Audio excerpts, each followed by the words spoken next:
It is really, really early, and I am up just drinking my coffee and doing my readings when the download came to me.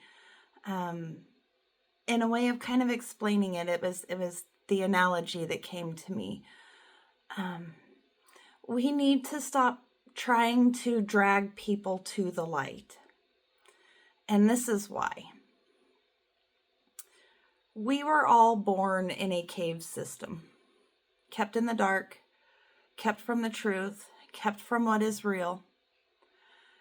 And when you have organisms that are adapted to, and their entire world and everything has been designed to survive in the cave system, most of these organisms don't have eyes.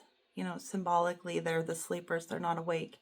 Well, in the natural world, you cannot take these organisms that were adapted to and evolved to live in the cave. All they've ever known is the cave. You cannot take those organisms from the cave into a daylight environment and expect them to thrive.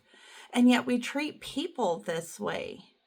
We try to force them into the light when they don't have eyes, and we expect them to thrive.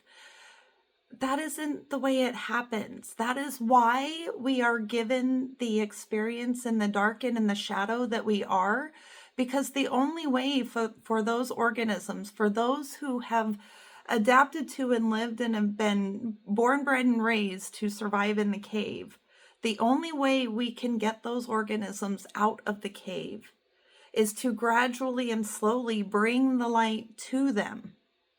And that is why we are given our own time in the shadows, those of us who have had the light in us, those of us who made it to the light sooner, those of us who never had it dimmed. We were given those experiences in the dark to get those who didn't have it out. But we can't drag them into the light. They aren't built for it yet. They have to build the tools and the equipment that they need. They have to grow eyes that are adapted to see in the light, or they won't make it. They won't thrive. And that can only be done on their time, in their body's ability to adjust to the changes that are happening. And that's different for everybody. But we can't force it on them, and that doesn't make us better. That is what we're here for. We're here to bring the light to them. We are the lighthouse shining in the dark so that others can see, but they have to have the eyes to see, right? And not all organisms can and will or are meant to develop the eyes to see. So we have to stop fighting that. We have to stop forcing that. We have to just be the light. But that also means we have to be aware of, and this is where our energy isn't, like, we don't need to protect our energy from others. The purpose of masks is so that we learn how to adjust our light levels. We don't stuff it, we don't hide it. We turn on a dimmer switch for the eyes of the other so that we don't blind them and lead them astray. So we put on the appropriate suit, the appropriate work uniform, adjust the dimmer switch so that the seed that was designed to grow in the dark isn't destroyed and burned in the light.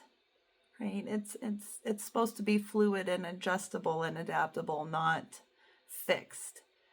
It becomes a problem when it becomes a fixed identity. Be fluid, use your dimmer switch, go out and be the light, but quit forcing other people to see before they have eyes.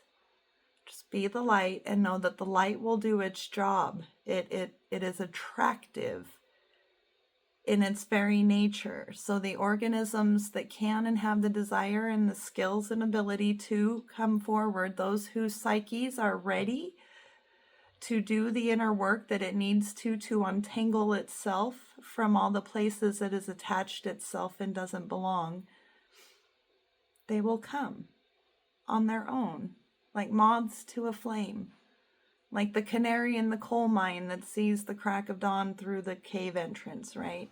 And discovers the door is open. They will come.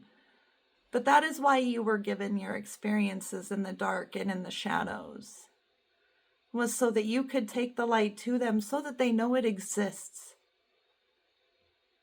So that if they have the eyes to see, they can see the way out. But you can't force them into the light. So quit trying to drag them there. And that's all I have. Thanks.